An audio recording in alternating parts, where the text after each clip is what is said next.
Kia ora everyone, it's Jolly here, and we're doing another rec analysis. Today we got Ghostlake versus HellsRavage, um, and this is on the map Ghostlake. It's one gold mine, Isis versus Poseidon, and which is quite a nice matchup.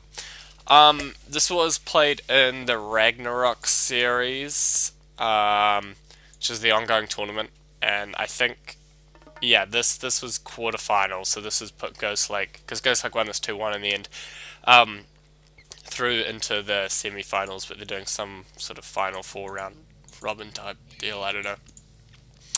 But anyway, yeah, so one gold mine Ghostlake, like this is a much better map for Poseidon than a two gold mine. Two gold mine's really tough to deal with this Egyptian because they don't have to Migdol outside their base, and then they've got another 3,000 gold on which they can take town centers and grab upgrades, so it just makes it quite easy for the Egyptian. Checking out the map here, it's quite even, like a nicely laid out map.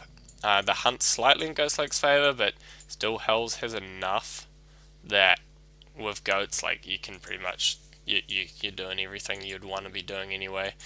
You're not missing out on much. So we'll just kind of flick through this to start with.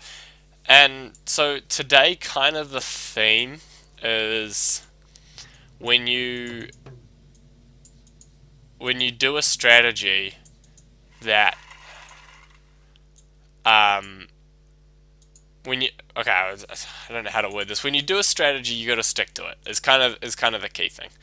And when you do a specific thing that makes your opponent do this in reaction to it, like that's more reason to stick with it, because that reaction's expected, and that's what you're forcing out of them, right? So anyway, Hells has started scouting quite nicely. He's found the hunt at Backtown Center. He's found gold mine. And then he's immediately gone forward, which I really like, because he sees he's got good hunt, which does give him the option of upping early. So it's quite a nice play to go forward, and he finds, I mean, he finds the two packs that Hunt's here, so that's really nice. But unfortunately, Ghostlake does catch his priest, which happens sometimes. Ghostlake doing just pretty usual Greek stuff, so you know don't get too excited over there. Probably going to watch this slightly more from Hell's perspective, just because this is where the key mistakes go, and what I want to talk about this game. So we can see Hell's is just piling onto food and gold, so this means you're wanting to do like a sub 5 minute up with hunting dogs when you up this quickly. And that was kind of nice harass from Ghostlake. I think if you didn't catch what he's trying to do, he's trying to keep the Pharaoh occupied so that the villagers dropping off weren't getting the bonus from the empowerment. So that was nice we harassed there. Rather than harassing the villagers who can just be ultiest, he probably took like 20-30 food away from Hells just from missing the drops there. So that's quite cool. So yeah, Hells is going to be one villager after a 430, but that's fine.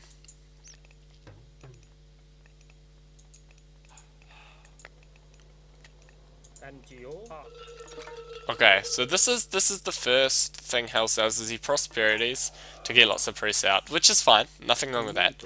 But what it means is you're investing in economic god power, and you're giving up a lot of its potential economically, because you can do like 15 plus vil shaft mine empowered prosperities where you get like 3k gold from it. So he's given up a lot of economy, and he's putting that into aggression, and he's turning that aggression into economy deficit for Ghostlake. So that's really, really good. So he's done that well. But a couple things he needs to note about this is that he's turned his economy into something that is very military and aggressive focused, and you need to understand that that's where your strength is. You can't then do something else. So he manages to force the ceasefire now. So basically, Ghostlake is without ceasefire. You know he's going for a boomy economy style thing. He wants all of this hunt and resources, so he's going to give up his ceasefire to secure that. Now, Hells decides the classic fight, and this is just wrong because classic fight for Egyptian doesn't allow you to deny any of this. He's invested one of his god powers, prosperity, into being aggressive, and now he's taking that away. He's taking his aggression away for the choice of classic fighting slash booming, which is, so he's given up economy and has now decided 6 minutes in the game that he wants economy. It doesn't work like that. You've given up economy to be aggressive, you've got to carry on that theme, so he's got to stick with the strat. So right now he should be getting an 8-minute heroic and being super aggressive. Like, he's got a free place to push here. This right here just screams at him, fast heroic and push this. So that's what he should be doing. But he goes for the classic fight, and I mean, if you think about it, Spearman, what can they possibly do here?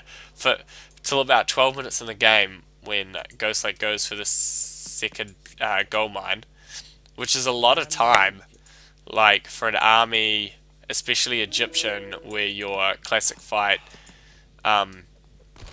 power, like in a 1v1 military fight, is actually weaker than the Greek player. Hiptox should beat Spear Sling.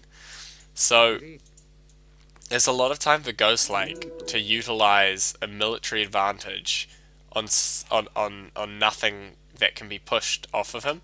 So the choice to classic fight here is wrong strategically, but it's also wrong to switch towards it because it's deviating from his strat and it slows him back even more.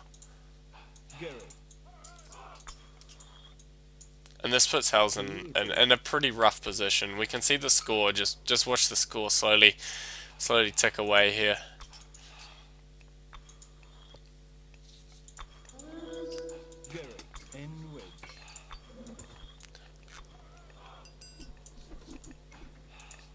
So he's really put himself at a disadvantage here. And this plays right into what Ghostlake wants. You know, Ghostlake right from the start is committed to a boom. Therefore, carrying on with the boom works really well because his economy's set up for it and there's no lost time. Because when you switch to do something, you lose time. And this is very notable with what Hells was doing because he upped at 4:45, which meant he only upped with hunting dogs as an economy up. So the time to switch to boom, like, is going to be so much longer because you've lost so much efficiency potential from having a better build order in the beginning. He should have fought this as well. Fight that shit. Like, you know, Ghostlake's gone 3 town center. You gotta start fighting. Your army's bigger and stronger.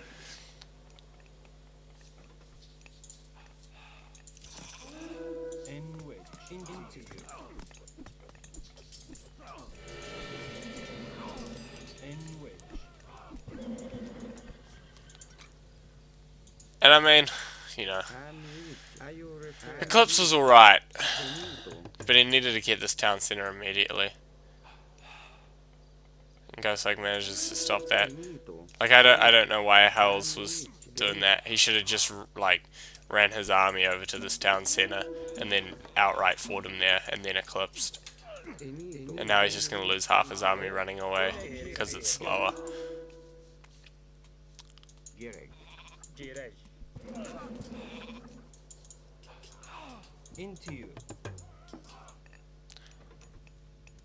So yeah, we can really see the effects of what's happening to the economy here. You can see the massive food deficit, and you can see almost a 20 villager civilian deficit. That's quite big. Wood and gold don't matter because Greek's more wood dependent and Egyptian's more gold dependent, but it's the food and the civilian count that we can really look at here. And we can see that massive deficit.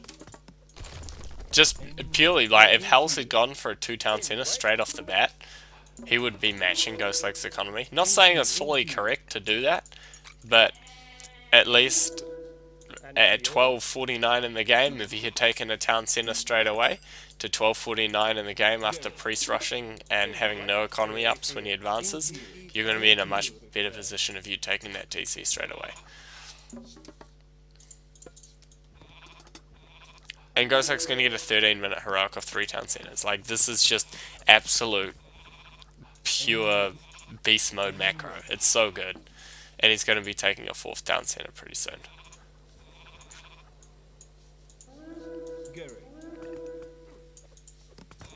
Hells is up heroic. And he's going to get some nice raids in now. But, I mean, every villager he's going to kill now, there's 3 town centers just to replace it immediately. It's kind of tough.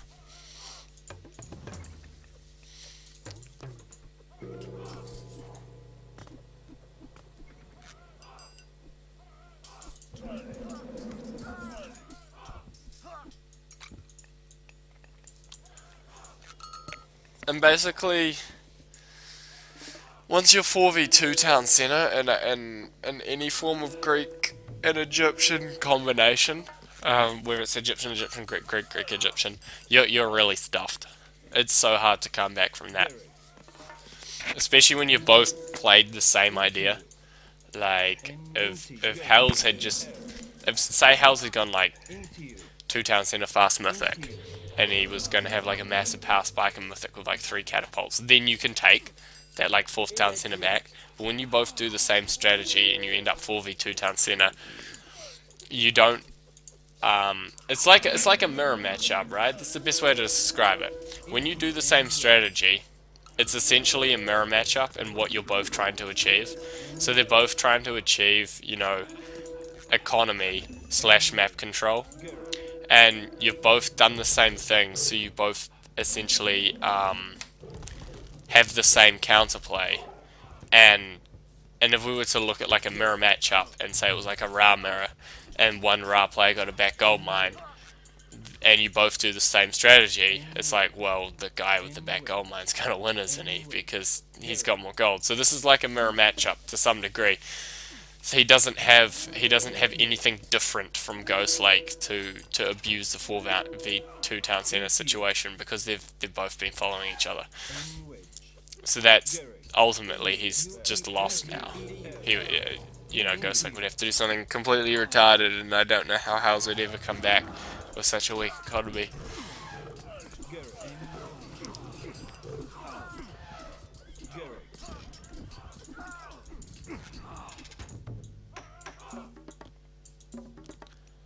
And I mean, other key things is you can't hold a market in a 2v4 town center position.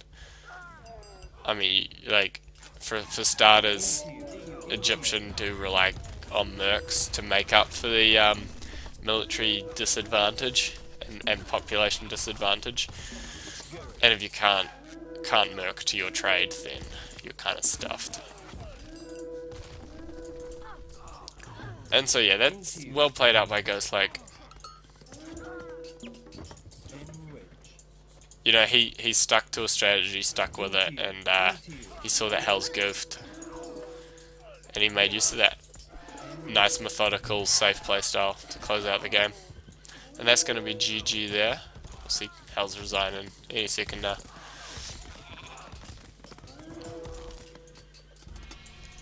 Alright, so key points from this game is, one, when you stick to a strategy, when you pick a strategy, stick to it, know the victory conditions of it. So when Hells goes for the priest rush, it's to give himself an easy heroic, and then you can win in heroic. So that was his victory condition. Understanding what you give up in your economy to put into military and how to utilize it. So if you give up a ton of economy and you put it into military, you have to make sure you use that military. And Hells didn't do that. And also understanding if you give up economy to put into military, you can't miraculously save your economy by booming. Yeah, the only way to save your economy is by taking his economy away, so that you're even in that respect. So what Hells tried to do here was take economy away from Ghostlake by completely sacrificing his, and then deciding, oh shit, I kind of want an eco. but he should be evening it up between them because it's not about your economy, it's about your economy versus his economy. So Hell's Ninja takeaway there. And I mean that's pretty much the two key points from this game here. Um, and yeah, thanks for watching, guys. So I'll try pop a few more out. I mean we've got the semi-finals of the Ragnarok series, and that's Ghostlake, Mister, Magic, and Raisin. So and they've all got to play each other. It's like a round robin format, so I should get tons of games from that, and they're all good players. So I'm quite excited, and hopefully I can get some good games from that. But anyway, I'll try and make sure I throw out some more content. Anyway, thanks for watching, guys, and stay tuned for more.